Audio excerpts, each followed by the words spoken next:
Power system का introduction. Power system क्या होता है? यदि आपसे पूछ दिया जाए कि पावर सिस्टम है क्या, तब आप लोग क्या बोलोगे? पावर सिस्टम होता है इंटरकनेक्शन। किसका किसका? जनरेशन का, ट्रांसमिशन का, डिस्ट्रीब्यूशन का और लोड का।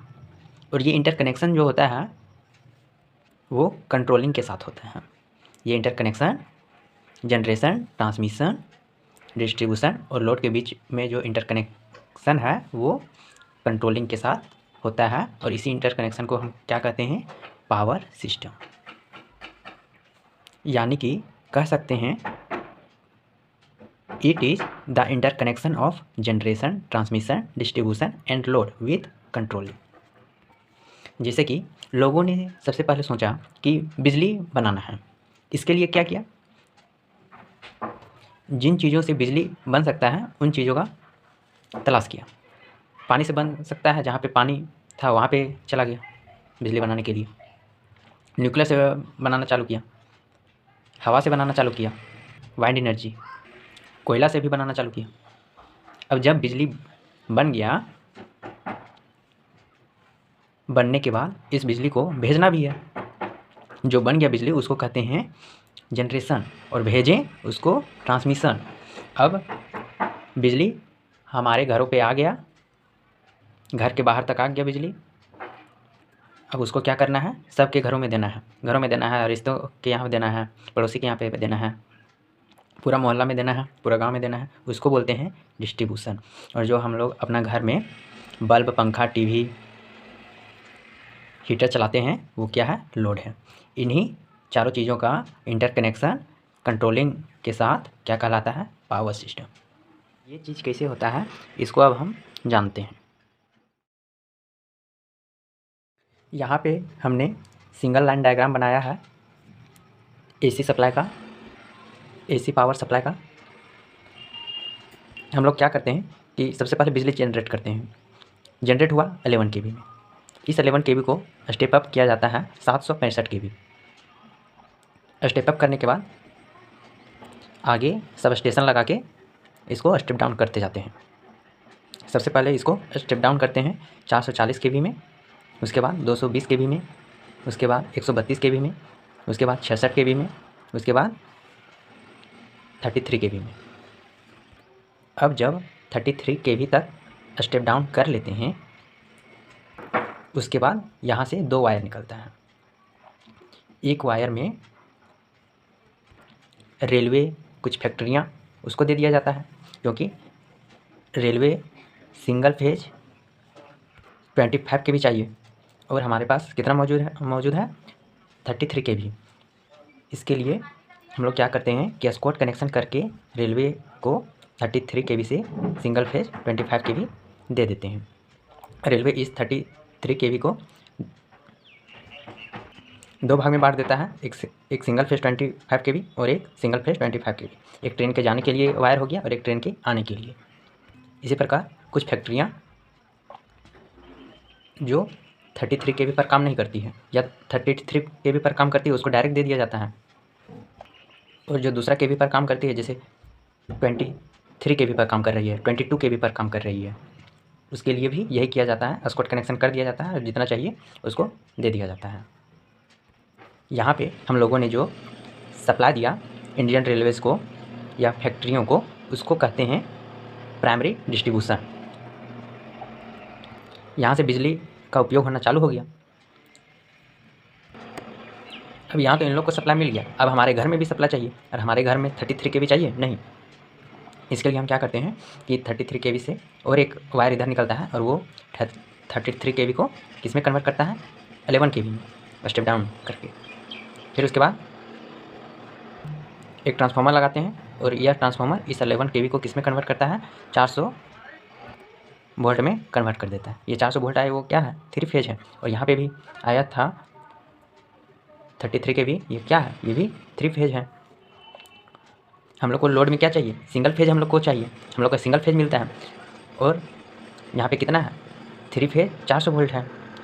400 वोल्ट को √3 से डिवाइड कर देंगे, मिल जाएगा कितना? 230 वोल्ट। सिंगल फेज मिलता है, सिंगल फेज में यही आता है 230 वोल्ट। यहाँ पर इतना से लेकर इतना दूर तक। ये आया जनरेशन के पार्ट में, ये जनरेशन और ये ट्रांसफार्मर, ये कहाँ आया? जनरेशन के पार्ट में आया। और यहाँ से हम लोग स्टेप डाउन करना चालू किए, वहाँ से लेकर जहाँ तक स्टेप डाउन करते रह गए, जहाँ तक बिजली यूज नहीं हुआ वहाँ तक, यहाँ तक डिस्ट्रीब्यूशन हो गया, नहीं सॉरी ट्रांसमिशन हो गया।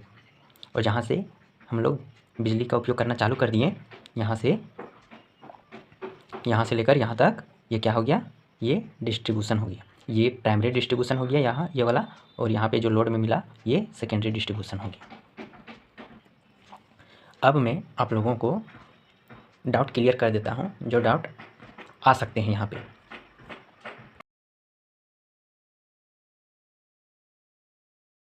पहला डाउट यह लेते हैं कि यहाँ पे देखिए 765 kV स्टेप अप किया, उसके बाद से स्टेप डाउन किया 440 kV, 220 kV, 132 kV, 66 kV, उसके बाद 33 kV।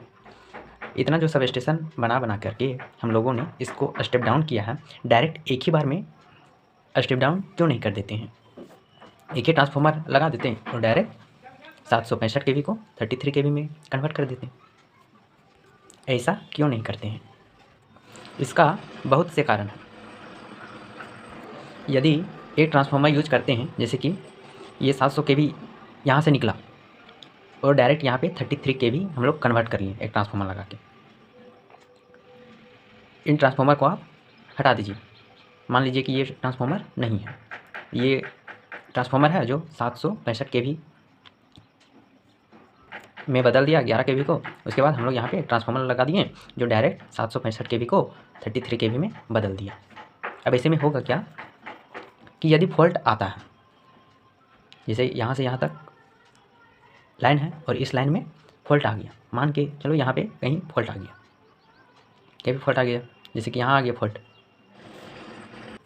हम लोग जानते हैं कि ये जो लाइन है वो 1-2 किलोमीटर नहीं होता है, बल्कि हज़ारों किलोमीटर का बात होता है। यहाँ पे 1000 किलोमीटर, 600 किलोमीटर, 700 किलोमीटर, इसी तरह बहुत लंबा डिस्टेंस होता है। और यदि बीच में फॉल्ट आ जाता है तब होता क्या है कि हम लोग तो सभी जगह ऑफिस बनाएंगे नहीं, ऑफिस वहाँ बनाएंगे जहाँ पे ट्रांसफार्मर होगा, जहाँ पे इन सबको कंट्रोलिंग करना रहेगा वहाँ पे होगा। यानी कि उस समय ऑफिस होगा, ये ट्रांसफार्मर होगा, यहाँ एक ऑफिस होगा और यहाँ एक ऑफिस होगा। तो यहाँ पे फॉल्ट आता है तो इसको भी उतना दूर जाना पड़ता है और इसको भी आना पड़ेगा उतना दूर देखने के लिए कि फॉल्ट में आखिर एक्चुअली हुआ क्या। इसको भी 500 किलोमीटर चल के आना पड़ा, इसको भी 500 किलोमीटर चल के आना पड़ा, और पता चला यहाँ पे कुछ मिला ही नहीं। तब ऐसे में क्या होगा? बेकार ये झमेला हो गया। दूसरा बात कि यहाँ पे हम डायरेक्ट एक ही ट्रांसफार्मर लगा के 765 kV को 33 kV में बदलते हैं, वैसा ट्रांसफार्मर लगाते हैं यहाँ पे, तो उसका जो मूल्य होगा, उसका जो रेट है वो इन ट्रांसफार्मर को ख़रीदने के रेट से ज़्यादा आ जाता है। जैसे कि यहाँ पे हम लोगों ने कितना ट्रांसफार्मर लगाया है? 1, 2, 3, 4 और ये 5 ट्रांसफार्मर लगाया है। इन पाँचों ट्रांसफार्मर को खरीदेंगे और डायरेक्ट वैसा ट्रांसफार्मर को खरीदेंगे जो 765 को 33 kV में बदल दे, उसका इस ट्रांसफार्मर का दाम ज़्यादा हो जाएगा इन पाँचों ट्रांसफार्मर को जोड़ के, जो ट्रांसफार्मर का रेट आएगा उससे। साथ में ये भी है कि हम इतना सारा ट्रांसफार्मर लगाते हैं तो यदि एक ट्रांसफार्मर ख़राब हो जाता है तो बाकी ऑपरेट रहता है। जैसे कि ये ख़राब हो गया तो बाकी ये सब चल रहा होता है, इसको बदलने का खर्चा कम आएगा। और वहीं डायरेक्ट हम एक ही ट्रांसफार्मर लगा के 765 को 33 में बदलें और यदि यह ट्रांसफार्मर ख़राब हो जाता है तब उसको बदलने का कॉस्ट बहुत ज़्यादा आ जाएगा। ये भी एक कारण है।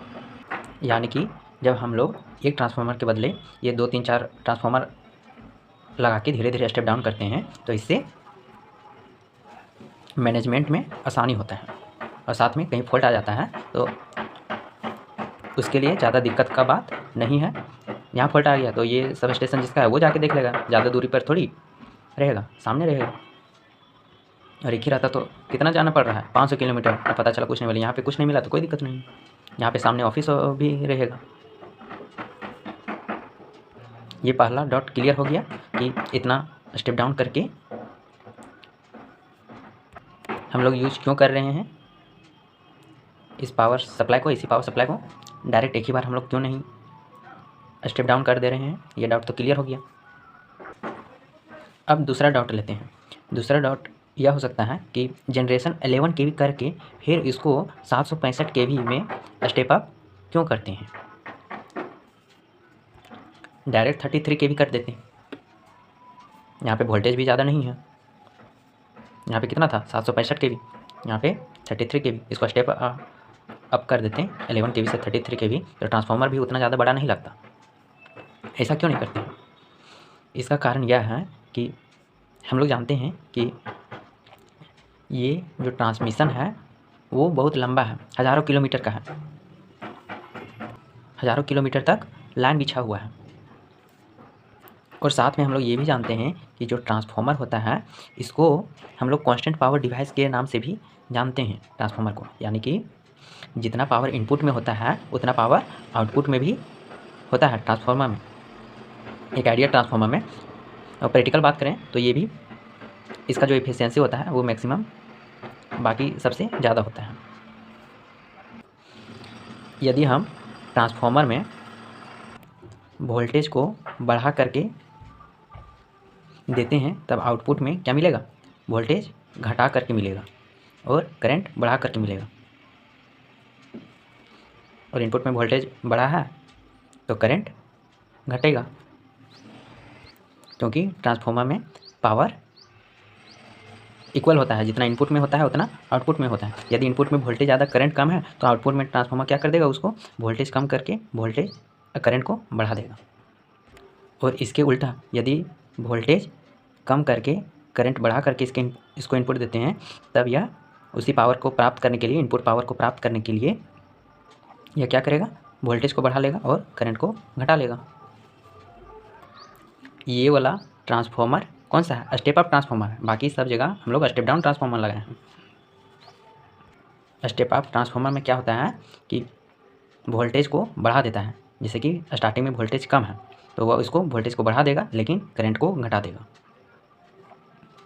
जैसे कि इनपुट में वोल्टेज कम था लेकिन करंट ज़्यादा है, उसको स्टेप अप क्या करेगा, वोल्टेज को बढ़ा देगा और करंट को घटा देगा। यानी कि आउटपुट में वोल्टेज ज़्यादा करंट कम मिलेगा, जबकि हम लोगों ने क्या दिया था, स्टेप अप में वोल्टेज कम दिया था और करंट ज़्यादा था। और ये जो एग्जांपल लिया, वोल्टेज यदि ज़्यादा देते हैं और करंट कम तो यह वोल्टेज को कम करके करंट को बढ़ा देगा। ये कौन करता है, ये स्टेप डाउन करता है, ये वाला ट्रांसफार्मर। और ये वाला कौन कर रहा है, ये चीज़ कर रहा है। हमारा डाउट था कि हम लोग स्टेप अप क्यों कर रहे हैं यहाँ पे 11 से 765 केवी तक, डायरेक्ट हम लोग 33 केवी तक स्टेप अप कर लेते हैं। इसका कारण यह है कि यहाँ पे हम लोग देख सकते हैं कि वोल्टेज बढ़ाते हैं ट्रांसफार्मर में तब करंट कम मिलता है और वायर में I² लॉस होता है। यानी कि जितना ज़्यादा करंट होगा उतना ज़्यादा लॉस होगा। और यहाँ पे हम लोग देख रहे हैं कि करंट कम है लेकिन वोल्टेज ज़्यादा है, वोल्टेज ज़्यादा है और करंट कम है। करंट कम होने से लॉस भी क्या होगा, लॉस भी कम होगा और करंट बढ़ने से लॉस बढ़ गया। और यहाँ पे 70 केवी को 11 केवी को 765 केवी तक स्टेप अप कर रहे हैं। यानी कि कितना ज़्यादा गुना कर रहे हैं, बहुत ज़्यादा गुना कर रहे हैं। जैसे कि 70 गुना ज़्यादा कर रहे हैं और 70 गुना ज़्यादा वोल्टेज हम लोग बढ़ा रहे हैं। इसका मतलब यह है कि 70 गुना वोल्टेज को बढ़ा रहे हैं, इसका मतलब यह है कि हम लोग 70 गुना करंट को कम कर रहे हैं। अब 70 गुना करंट को कम कर रहे हैं यानी कि I² होता है, I² यानी कि 70 का स्क्वायर गुना करंट लॉस हम लोग कम कर रहे हैं। 7 49 लास्ट में W, यानी कि बहुत लॉस हम लोग क्या कर रहे हैं, कम कर रहे हैं। यानी कि इसी लॉस को कम करने के लिए हम लोग स्टार्टिंग में स्टेप अप कर देते हैं। स्टेप अप करने से लॉस कम हो जाता है और लॉस कम होने से जितना जनरेशन हुआ उसमें लॉस कम हो गया, यानी कि आउटपुट ज़्यादा मिलेगा। और आउटपुट ज़्यादा मिला यानी कि एफिशिएंसी बढ़ गया। अब अगला सवाल है, अगला डॉट लेते हैं कि जनरेशन 11 केवी में क्यों करते हैं। जनरेशन हम लोग 8 केवी में कर सकते हैं, 9 केवी में भी कर सकते हैं। तो इस 11 केवी को हम लोग, इस 11 केवी पर हम लोग जनरेशन क्यों करते हैं। इसका क्या कारण है? यदि आप लोग को मालूम होगा तो ठीक है, और नहीं मालूम है तो बता देता हूँ कि वोल्टेज जो होता है वो डिपेंड करता है इंसुलेशन पर। सॉरी, इंसुलेशन जो होता है वो वोल्टेज पर डिपेंड करता है। यदि हम 11 kV से ज़्यादा बनाते हैं, 11 kV से ज़्यादा पर जनरेट करते हैं इलेक्ट्रिसिटी को, तब क्या होता है, वोल्टेज बढ़ जाएगा। वोल्टेज बढ़ जाने से इंसुलेशन हम लोग को चाहिए, ज़्यादा चाहिए, उस रेटिंग का इंसुलेशन चाहिए। उस रेटिंग का इंसुलेशन है तो ठीक है, नहीं तो नहीं बन पाएगा उससे आगे। यदि इससे ज़्यादा का इंसुलेशन आ भी रहा है तो यह भी देखना है कि इसमें लगाने पर हम लोग को इकोनॉमिकली फ़ायदा हो रहा है कि नहीं। जैसे कि बहुत बड़ा इंसुलेशन हम लोग को मिला जो ज़्यादा केवी को हैंडल कर सके, पता चला उसका रेट ही बहुत ज़्यादा है, उस इंसुलेशन का रेट बहुत ज़्यादा है, तो उसको लगा के कोई फ़ायदा है नहीं। और जितना ज़्यादा केवी का हम लोग जनरेट करें उतना फ़ायदा है। इसलिए हम लोगों ने देखा कि 11 kV पर सब कुछ ठीक चल रहा है, सब कुछ अच्छा से ऑपरेट कर पा रहा है, इसीलिए हम लोग 11 kV में ही आके रुक गए कि यहाँ पे इंसुलेशन का भी कोई दिक्कत नहीं है और अधिक से अधिक 11 kV ही सही है। कम करके क्या करेंगे, 9 kV 8 kV इतना जनरेट करके क्या करेंगे, जब आगे हम लोग को बढ़ाना ही है। यानी कि इकोनॉमिकली 11 kV ही सही है। अब ये भी डाउट आ सकता है कि दूसरे देश में दूसरा केवी पर ऑपरेट होता है, जैसे हमारे देश में 11 kV पर ऑपरेट हो रहा है। यदि हम जापान चले जाएं, वहाँ पे देखेंगे तो वहाँ पे 23.5 kV में जनरेशन होता है। अब वहाँ पे वैसी व्यवस्था होगी जिससे कि वहाँ पे 23.5 kV में जनरेशन हो रहा होगा, और हम लोग के यहाँ वैसी व्यवस्था नहीं है कि उतना व्यवस्था कि हम लोग 23.5 kV जनरेट कर पाएँ। यदि जनरेट भी कर लेते हैं तो हमारे लिए कोई इकोनॉमिकल नहीं हो रहा है, पता चल रहा है कि विदेश से ही कुछ मंगाना पड़ रहा है। जब अपना देश में वो चीज़ है तो दूसरे देश से क्यों मंगवाएं। 11 kV में काम चल रहा है, क्या ज़रूरत है 23.5 kV का जनरेट करने के लिए। अगर हमें 23.5 kV चाहिए, स्टेप अप कर लेंगे, हमारे पास जो है उसी से हम लोग खुश हैं, तो इसके पीछे कहाँ पड़े। यानी कि यहाँ से ये समझ में आया कि इकोनॉमिकली 11 kV सही है, इसलिए जनरेशन 11 kV पर करते हैं। अब लास्ट में एक चीज़ बता देता हूँ कि यहाँ पे ये जो ट्रांसफार्मर है जो 11 kV को 400 वोल्ट में कन्वर्ट कर रहा है, इसी को डिस्ट्रीब्यूशन ट्रांसफार्मर के नाम से जानते हैं हम लोग, शॉर्ट में इसको DT कहते हैं। D मतलब डिस्ट्रीब्यूशन और T मतलब ट्रांसफार्मर। उम्मीद है आपको सारा कुछ समझ में आया होगा जितना मैंने यहाँ पे बताया। अब मिलेंगे अगले वीडियो में।